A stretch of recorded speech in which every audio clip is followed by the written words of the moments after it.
Hello everyone, कैसे हैं आप सब। आई होप आप सबकी प्रिपरेशन अच्छी चल रही होगी। आज के टारगेट्स डिस्कस कर लेते हैं। सबसे पहले आज मैंने अपने डे की शुरुआत करी करंट अफेयर से।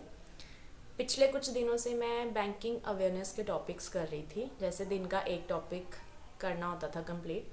बट आज मैंने करंट अफेयर्स से डे की शुरुआत करी है, बिकॉज आज ना करंट अफेयर्स का थोड़ा ज़्यादा टारगेट था as compared to previous one. तो इसलिए आज मैंने सोचा कि डे के स्टार्टिंग में पहले करंट अफेयर्स कंप्लीट कर देती हूँ, फिर बाकी जो टॉपिक्स होते हैं वो थोड़ा आसान रहता है उनको कंप्लीट करना।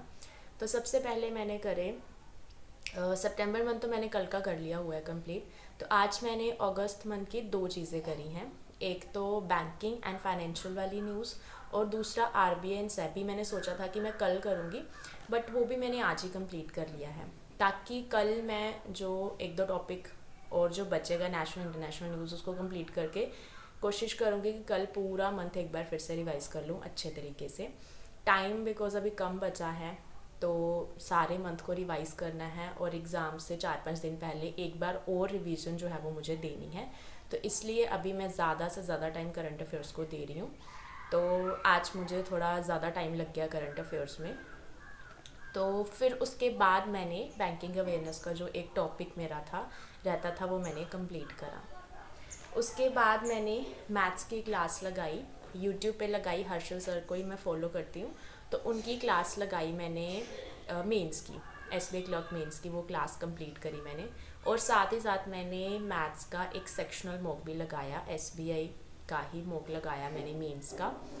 एंड बिकॉज काफ़ी टाइम के बाद मैंने मॉक अटेम्प्ट करा, तो मेरी ना स्पीड काफ़ी ज़्यादा कम हो गई। बट मुझे ये था कि मैं जितने क्वेश्चंस अटेम्प्ट करूं वो ठीक हों, एक्यूरेसी मेंटेन रहे। तो मैंने 25 क्वेश्चंस अटेम्प्ट करे एंड आई गोट 25 मार्क्स। तो जितने अटेम्प्ट करे उतने ही मार्क्स मिल गए मुझे, गलत कोई नहीं हुआ, एक्यूरेसी मेंटेन रही, 100% रही। अब कुछ क्वेश्चंस ऐसे थे जो मुझे लग रहा था कि हो सकते थे अगर स्पीड थोड़ी सी और इंक्रीज़ होती। बिकॉज क्या होता है ना कि जब आप एक टाइम का गैप पड़ जाता है बीच में, उसके बाद अगर आप किसी सब्जेक्ट का सेक्शनल मॉक लगाते हो, जैसे रीजनिंग का तो मैं लगाती रहती हूँ, इंग्लिश का भी, तो मैथ्स का काफ़ी टाइम के बाद लगाया, तो इसलिए मार्क्स जो थे वो थोड़े कम आए। मतलब मुझे ये था कि 30 के आसपास अटैम्प्ट हो जाए तो अच्छा था, बिकॉज मॉक इतना टफ नहीं होता है एसबीआई क्लर्क मेंस का। चलो अब मैं और ज़्यादा प्रैक्टिस करूँगी, तो फिर स्पीड को थोड़ा इंक्रीज़ करूँगी, कोशिश करूँगी कि 30 के आसपास मार्क्स जो हैं वो आ जाएँ।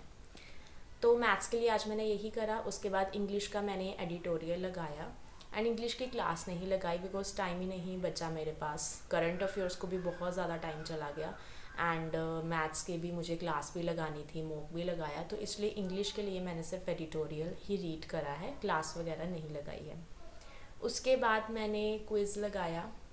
सितंबर मंथ के जो मैं क्विज़ लगा चुकी थी कल के, उसको एक बार मैंने फिर से लगाए, बिकॉज जब मैंने कल लगाए थे तो कुछ कुछ क्वेश्चंस थे जो मुझे नहीं आए थे, तो मैंने उनको अच्छे से देखा था, एक रीड करा था उनको।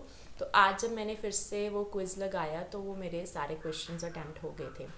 देखो, आप जब भी क्विज़ लगाते हो स्पेशली करंट अफेयर्स में, तो बहुत सारे ऐसे क्वेश्चंस होते हैं जिनकी लैंग्वेज बहुत सिंपल होती है, तो आपको उनको अच्छे से रीड करना है ताकि नेक्स्ट टाइम जब आप अटैम्प्ट करो तो वो क्वेश्चंस भी अटैम्प्ट कर सको।